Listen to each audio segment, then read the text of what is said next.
歡迎大家收睇北美最受歡迎嘅廣東話財經 channel，我係多汁。今日係10月26號，如無意外呢條片將會係我哋喺25年最後一條片啊！咁我諗咗好耐啦，究竟今年應該有啲咩總結呢？咁樣咁其實今年我哋 trading 嘅 review 啦，大部分都係上一條講心理學嘅片講晒啦。咁其實今條片主要集中講下年展望。咁其實我諗咗好耐，究竟如果小總結我哋呢個 channel 應該係咩呢？咁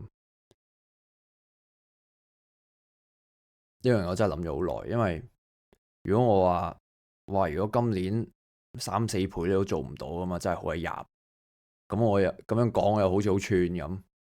咁所以我諗下，如果你今年50% 都揾唔到嘅話，就真係有啲入咯。即係 overall，如果今年你50% 都賺唔到嘅話，咁我真係唔知你今年做咗啲乜嘢 trading 搞自己咁大鑊。因為其實你玩完金之後玩下股之後，你玩金又好玩股又好，咁多股升咗超過1倍，金又升咗咁多，咁你50% 都冇，咁你全年究竟你係 trade 咗啲乜出嚟咧？咁樣，咁我話你係咪嘥咗好多時間，但係又乜錢都賺唔到？咁如果係嘥時間嘅就唔好 trade 啊嘛，我成日都係咁講。咁好啦，再講我有咗好串咁，所以我哋講正題先啦。咁首先講翻我哋每週嘅次序啦。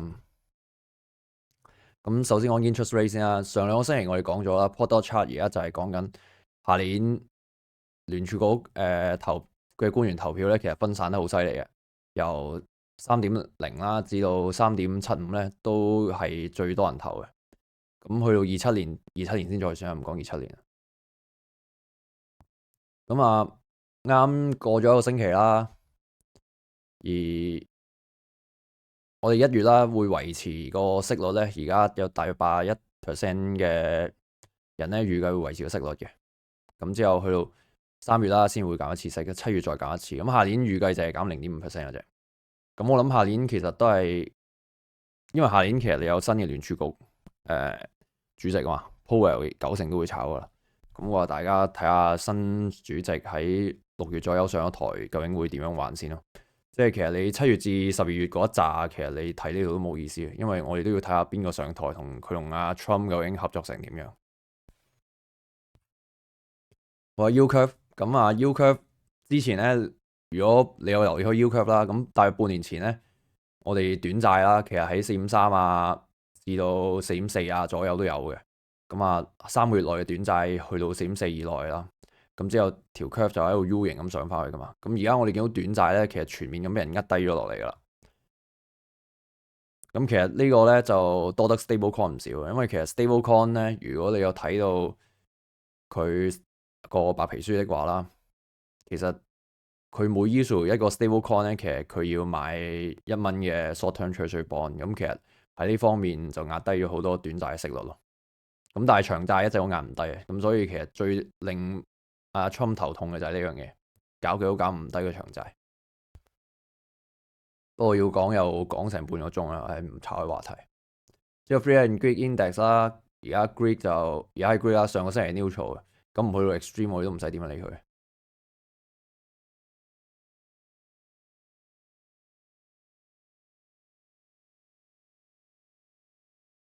講咗呢啲，好啦，咁下個禮拜有啲咩大件事咧？咁FOMC meeting 啦，不過呢個係 minutes 嚟嘅啫。咁 minutes 其實 Powell 都講晒佢要講嘅嘢啊，喺呢個記者會度，所以應該唔會有啲咩特別嘢。咁之後就 PMI 其實唔會有太大特別嘢啊。咁大家開心過年啊！下個星期預計個市都係好悶噶啦。其實越悶就越好咯，因為你都唔想佢年底有啲咩大波動。咁一個星期落嚟啦，SP500咁Nvidia 啦、AVGO 啦都升得非常好啦。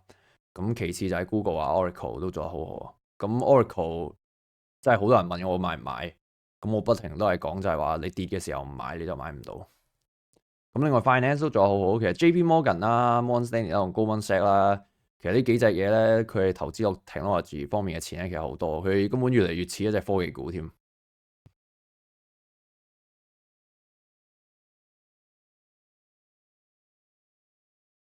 之後如果睇埋 ETF 板塊啦，一個星期咁話，我哋會見到就係指數啊等等嗰啲升得唔錯。咁 Bitcoin 就冇乜特別，Bitcoin 已經成個禮拜冇乜喐過。因為我哋睇圖嘅時候都會講 Bitcoin。之後過去一周啦，咁主要就 base material 升得好犀利啦。咁啊，各樣金屬啦都升得好好。咁啊，白銀啊、platinum 啊等等，即係鉑金啊，都 lead 住個升勢，呢度好犀利啊。咁黃金我哋有買嘅，唔係升得太多。咁 technology 啊、healthcare 都等都 OK 嘅。咁係 defensive 做得唔好啫。咁即係其實 overall market 其實都 risk on 嘅。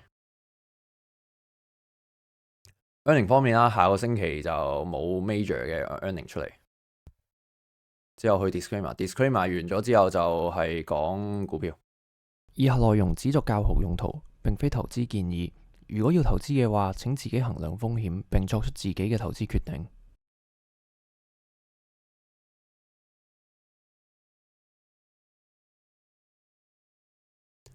我講技術分析，咁其實呢，短期同中期嘅技術分析就冇乜特別嘢講。主要今年次條片係想講一講下年個睇法啊嘛。咁我哋今次係一個次序調少少啊，我哋唔講指數住，先講咗黃金先。黃金呢，下年我哋講咗幾次啊，個 target 呢係6000，sorry，下年個 target 係5000蚊噶嘛，最少係5000啊。咁其實我哋之前喺大約4300左右已經叫大家入啦，咁啊期貨又好 ETF 又好，全部都有入啊。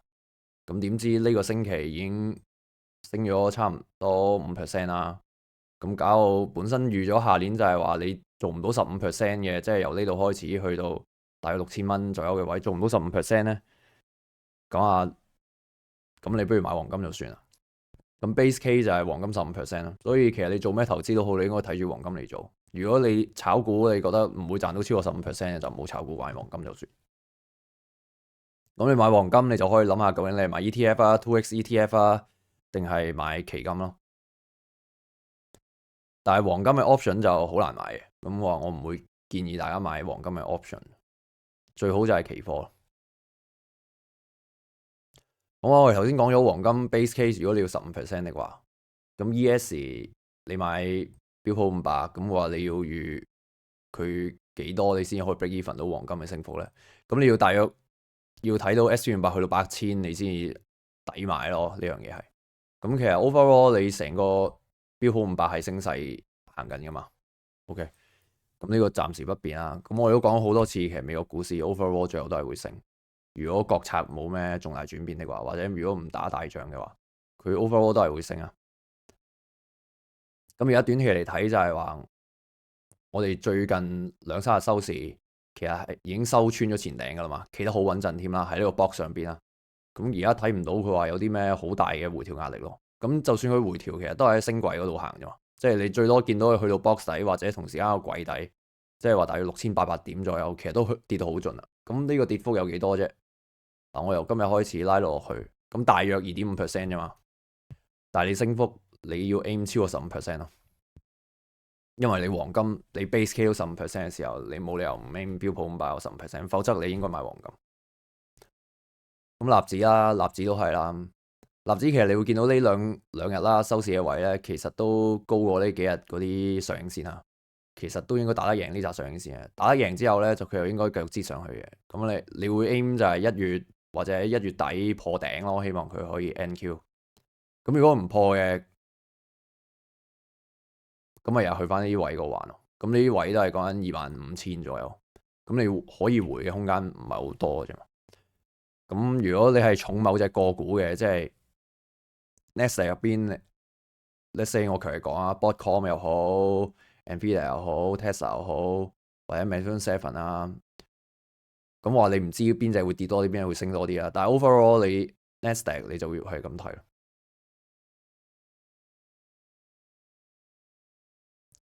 道指啊，道指就我哋講咗成個月就係道指會 lead 住晒 SP500 嘅升勢啦。咁暫時就啱嘅。咁過去你會見到1-2個星期道指係咁 lead 嘅時候，NQ 其實唔升得好多。咁所以其實成個升勢都係主要係由道指嗰度 lead 出嚟。咁你會見到 SP500有呢3-4日啦，個升幅啦仲好過 Nasdaq 添。咁所以而家其實都係靠道指高谷上去，特別係因為銀行股真係做得好好，同埋 base material。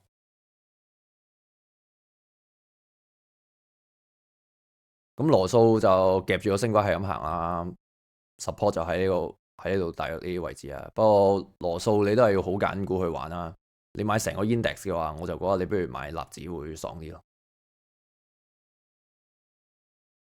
恒指一直喺度 range 緊啦，冇乜特別 comment 要講。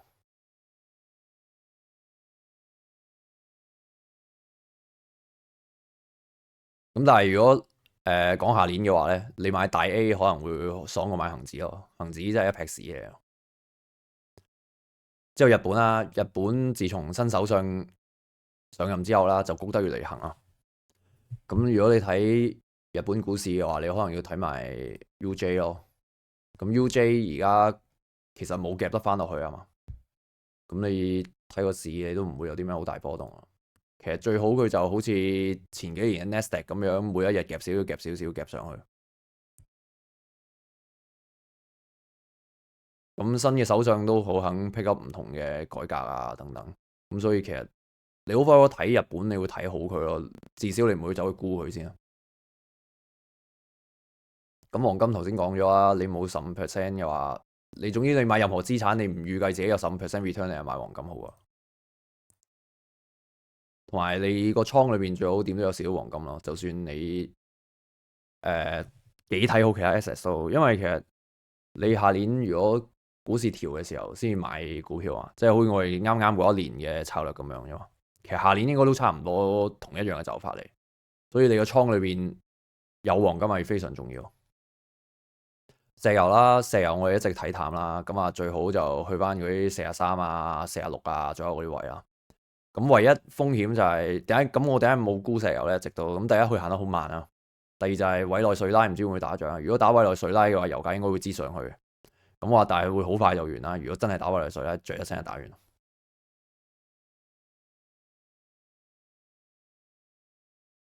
我今日反而其實可能多少篇幅會講 Bitcoin 嘅。Bitcoin 咧就唔需要睇圖噶啦。點解咧？因為其實咧今年發生咩事咧？就係有 stablecoin legalize 咗啦。之後咧，你就會見到不論 Vanguard 啊、iShare 啊、Morgan Stanley 啊、JP Morgan 啊，甚至 Bank of America 下年都話要 adopt Bitcoin 啦。咁啊，Visa、Master 都喺度研究緊點樣用 Bitcoin 去找數啦，或者 stablecoin 去找數。咁發生咩事咧？就係話其實呢一班銀行即係 Wall Street 啦，咁啊近期喺度傳緊話要將 MSTR 即係 MicroStrategy 踢出去指數啊嘛，因為佢嘅主業就係喺度 own 一個 Bitcoin 之後就去 leverage 去買 Bitcoin，咁話佢話呢個唔係一個合資格嘅入指數嘅業務，咁所以佢有機會俾人踢走。咁我其實你會見到華爾街大鱷做嘅嘢就係，既然 MicroStrategy 唔係自己有咁話，佢就要夾份夾佢一齊砌走佢。咁我喺砌走佢嘅過程，佢要做啲咩咧？第一就係踢佢出指數啦，第二就係當佢踢出咗指數之後，嗰班銀行其實即係個 lender 又係嗰班銀行，踢佢出去指數嘅又係嗰班銀行，咁話佢哋會收佢水啦。咁收埋佢水嘅話，就會夾硬 liquidate 佢嘅 Bitcoin。咁我喺佢 liquidate 佢嘅時候，咁我造成個市場震盪，令到佢 liquidate 得更多。佢搞掂咗 MicroStrategy 之後咧，即係到時 Bitcoin 因為 MicroStrategy 呢單嘢跌咗落去唔知咩位啊，咁嘅話佢哋就會開始接貨，之後再開始夾翻 Bitcoin 上去。咁所以其實你如果買 Bitcoin 嘅話，你唔係應該而家買咯，你要點都係睇下 MicroStrategy 幾時死你先買。咁 overall Bitcoin 就應該係咁睇啊。咁圖你點睇都冇乜意思嘅，要睇佢係班友打 MicroStrategy 打到幾殘先得。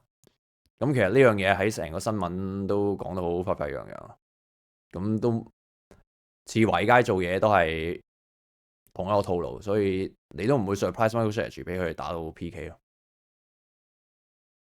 咁其他股票，我發覺呢排都冇乜人問我股票，所以我唔知要講邊隻股票。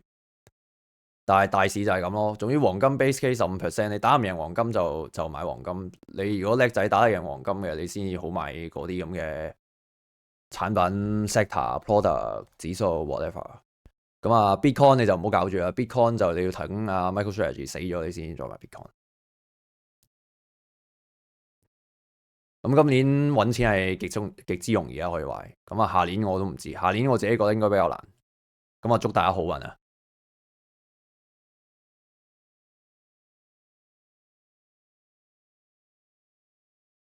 最後就係喺JuicyPax 嗰度，總之你要睇多咗嘅 trade 咁啊，20蚊一個月啦。呢張圖係舊嘅添，試下，總之20蚊就一個月啦。本人加油，下次見，拜拜。